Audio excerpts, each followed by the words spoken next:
What's up, everyone? My name is Jimmy with Swiss Realty here. In today's video, we are going to go over the BRRRR strategy. So first things first is I'm going to kind of explain to you guys what is the BRRRR strategy, when it's applicable, and after that, we're going to go over a real life scenario and go over the numbers of a BRRRR I've done myself as well too. So hopefully my goal from this video is kind of teach you guys what the BRRRR strategy is and how the numbers would look in these sort of deals.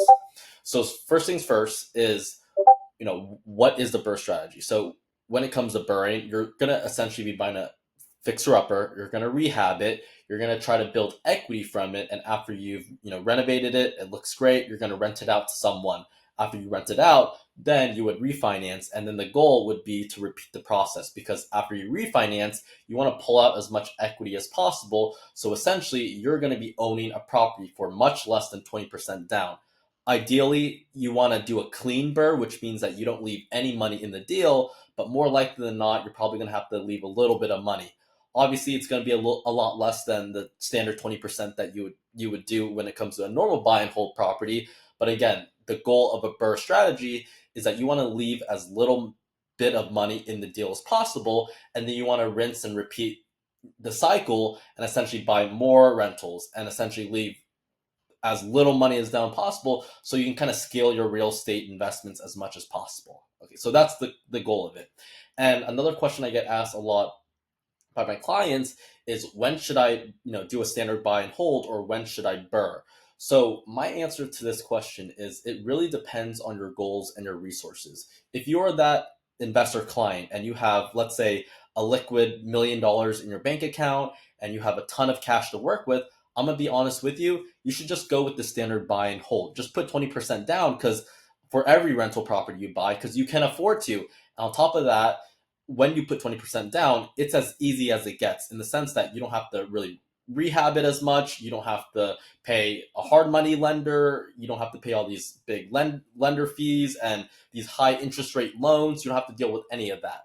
However, on the other hand, if you are an investor where you have, let's say, 100K liquid and you don't have that much spare capital, you don't want to leave 20% down in each investment deal, because if you do, you're going to run out of money very, very quickly. So if you're in that kind of boat, that's when you want to definitely look into the BRRRR strategy, because again, that's with the BRRRR strategy, you'll be able to scale, leverage your money as much as possible, and you're going to be able to rinse and repeat. That's why people love the BRRRR strategy so much, is because it is very, you don't leave your money in these deals. You kind of, again, rinse and repeat very quickly.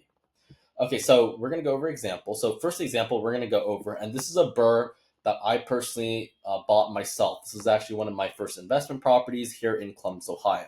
So with this investment deal that I bought, it was a 2-bedroom, 1-bath, single-family house. The asking price was $80K, the renovation was $20K, and the ARV that we had it at was $140K. So all in, we were at $100K, and ARV was at $140K, which means that there's essentially $40K worth of equity after we renovate the property. Okay, so let's scroll down. So after we bought it and we started the renovation process, this is something that's very, very important that everyone needs to remember. That, even though you have your asking price number, or the number that you get the property under contract for at $80K, and the renovation number, so your all in is $100K, it's not just $100K. You have to remember to account for holding costs. Some of these holding costs that you're going to want to account for is, number one, is if you are going to go with a hard money loan, you have to remember there's very high interest rates and there's big lender fees when you use these hard money loans. Typically, hard money lenders charge anywhere from 12 to 14% for interest rates. So because of that, you do have a very big monthly mortgage, essentially. On top of that, they typically charge at least like 2 points for a hard money loan. So that's 2 points right off the bat as well too. So again, hard money lender fees. Obviously, if you go with cash, you're going to save a lot when it comes to, these fees, but a lot of people don't have the luxury of having that much cash. So because of that, they typically do use hard money. And on top of that, hard money kind of lets them scale out as much as possible. Next thing is holding costs. When I say holding costs, I mean stuff like utilities as well too. Holding costs, utilities, these are definitely things that you have to account for, because when you're renovating your property, someone still has to pay for the electric, someone still has to pay for the gas and the water. So again, these are things that you will have to account for when it comes to renovating your property. Next thing is also, you have to remember that when you refinance, you're also going to have to pay fees to your lender when you refinance to a new loan, obviously. Another thing too is you will have to get insurance when you're renovating a property. Obviously, it's going to be more so a builder's risk policy. The reason why is because you're renovating it, so you want a insurance policy that kind of insures it while it's in the renovation process.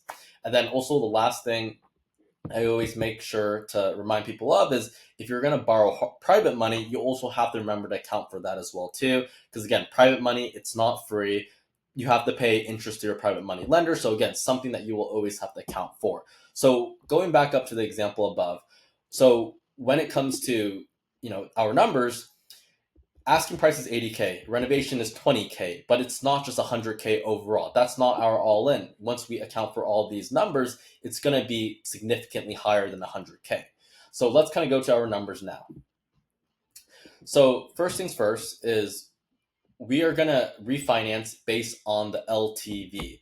So what that means is the lenders will give you up to a certain amount of the appraised value. So typically here in Columbus, Ohio, at least, you typically will get anywhere from a 75 to 80% LTV. So what that means is that your lender will give you 75 to 80% of the appraised value.